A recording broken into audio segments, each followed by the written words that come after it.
Still getting used to this technology. Hi, everybody. It's Mr. Koch. Welcome back again. Appreciate everybody, most people getting their work done last week. Let's see if we can keep moving forward and learn the best we can using the technology that we have. We're going to continue with our lessons of the Civil War. So here's a little screencast about the Emancipation Proclamation, about African Americans serving in the war, some divisions that were occurring in society over the war, and then finally women participating. Um, Let me first talk about the Emancipation Proclamation. So, Abraham Lincoln basically believed that African Americans deserved rights. However, he didn't know how to go about this for a couple reasons. Number one, he didn't think that he had the constitutional authority to end slavery. The Constitution does not allow the president to wave a magic wand and do whatever he wants, or someday she. And Lincoln knew this, so he didn't feel that there was any constitutional way for him to end slavery. At the same time, he had lots of abolitionists, guys like Frederick Douglass and others, meeting him in the White House and constantly having meetings with him, trying to talk him into doing something about slavery. Finally, Northern workers were opposed to freeing the slaves, and that's in large part because they were afraid that freed slaves would come up to the North and take their jobs. So Lincoln was really stuck as far as what to do about slavery. And again, he opposed it, but wasn't really sure what to do. Finally, after really working through the problem, he eventually came up with a solution, and that solution was the Emancipation Proclamation. See, what Lincoln said was, I may not be able to end slavery as the president, but as the president, I am the commander in chief. So, as the commander in chief, I ultimately make all military decisions. So, as a military decision, I'm going to free the slaves in the South because the slaves are helping the Southern war effort, and that's who we're fighting with right now. So, after the Battle of Antietam, Lincoln felt like he had enough political momentum to make this bold move. And the bold move was the Emancipation Proclamation. It was a proclamation that said that as of January 1st, 1863, all slaves in rebelling states are now free. So this in turn freed many of the slaves in the South. At least theoretically, it freed the slaves in the South. The reality was it didn't have a huge direct effect, and that's because the southern states were already rebelling and were ignoring President Lincoln's orders anyhow. But it did inspire a lot of African Americans. Many of them cheered and celebrated. Many African Americans in the South, as the Union armies came through and defeated the Confederate armies, actually joined in with those Union armies, at least followed along behind them, considering themselves now free. So, although it had little practical effect, the Emancipation Proclamation had a strong moral purpose, gave a moral purpose to the war, whereas it really became a war about right and wrong over the issue of slavery when Lincoln passed the Emancipation Proclamation.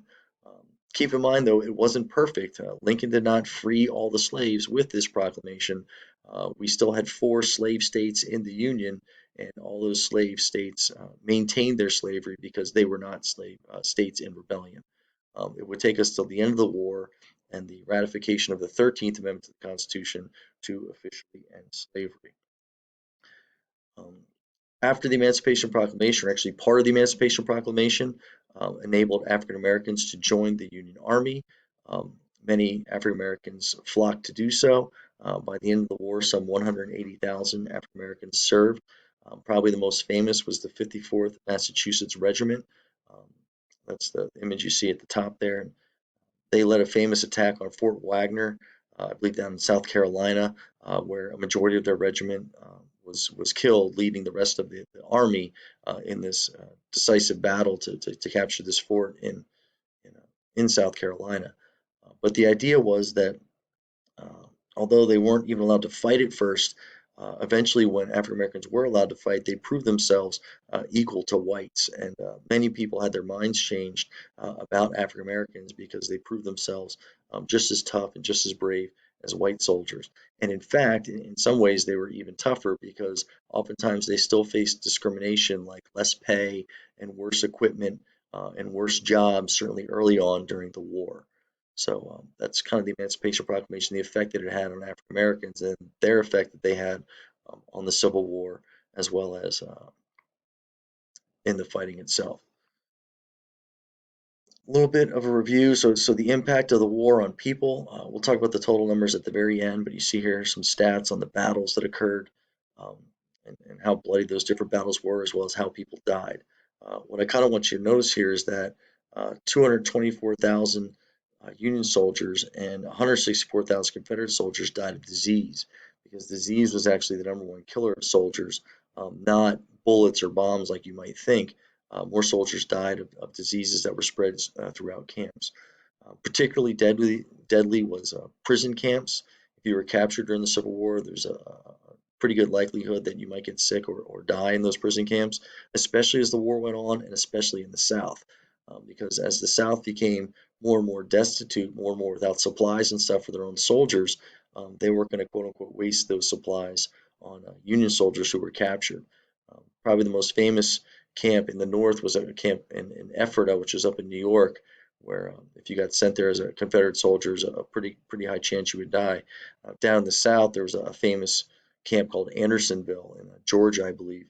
And in fact, if you ever get a chance, there's a movie called Andersonville. You get a chance to see it. It's really powerful. But this was a camp that was designed for like 10,000, holding 10,000 prisoners, and they packed like 50,000 prisoners in this camp, Andersonville, and um, there was just a single creek that ran through the camp, and that's where all the soldiers got their water. All the prisoners got their water. In addition, it's where they went to the bathroom and bathed, and so disease was rampant throughout this camp. In addition, the camp was so poorly supplied that the prisoners actually formed gangs and fought each other. Union soldiers fighting fellow Union soldiers just for blankets and whatever little bit of food came in.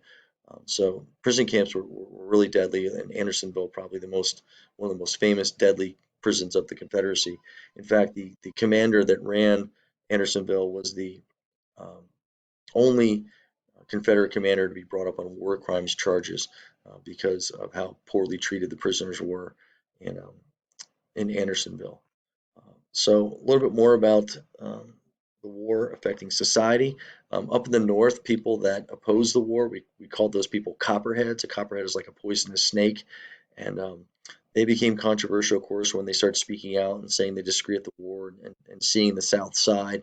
And Abraham Lincoln actually became a little bit like a dictator, because he actually threw many of these copperheads in jail without actually charging them with the crime. These were people that were essentially enacting their First Amendment rights, and Lincoln threw them in jail without actually charging with the crime. But eventually, they were released, and obviously the Union won the war, so um, their lack of support for the Union never really came to anything.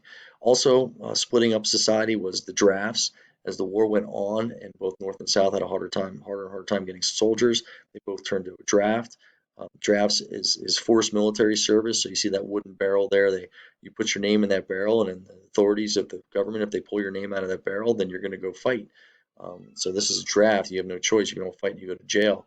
So as both sides turned to the draft, they also had some wrinkles in the law, where if you were drafted and you could afford to hire somebody to fight for you, you could actually hire a substitute. So again, this also divided society.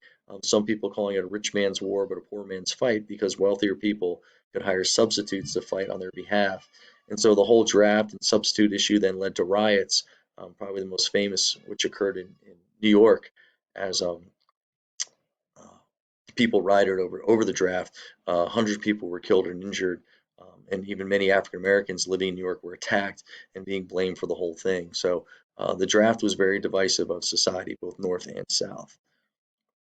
Lastly, just to talk about women, um, women, as always, stepped up and contributed to the war. They were nurses, they were cooks, they were spies, they did laundry. Again, keeping an army clean and healthy, certainly important. Probably the most famous woman from the Civil War was one named Clara Barton. Her nursing skills were like the cream of the crop. She was like the best of the best. And her organization and management of battlefield hospitals, many historians credit her with saving literally thousands of lives. In addition, after the war, she went on to found the Red Cross. And of course, if you've ever seen any kind of disaster footage, earthquakes or anything from today, fires and stuff from today, you see the Red Cross is always there. That was her organization that she founded, that 100 years later, 150 years later, is still saving people's lives, millions of lives. So Clara Barton is certainly somebody that we can look up to. So today's lesson was pretty much about the Emancipation Proclamation, which again freed the slaves in the South, although not really giving it actual results. It gave a moral purpose to the war. African Americans began serving and served bravely. Society was being divided by copperheads in the draft. And then finally, of course, women, as I said, participated with a major woman leader being Clara Barton. Again, thank you guys for listening. And if you have any questions, you can certainly email me. I'll get back to you. If you want to chat about anything or whatever, let me know. And we can get connected with each other. And again, I hope all your families stay healthy and happy and safe. Thanks for listening.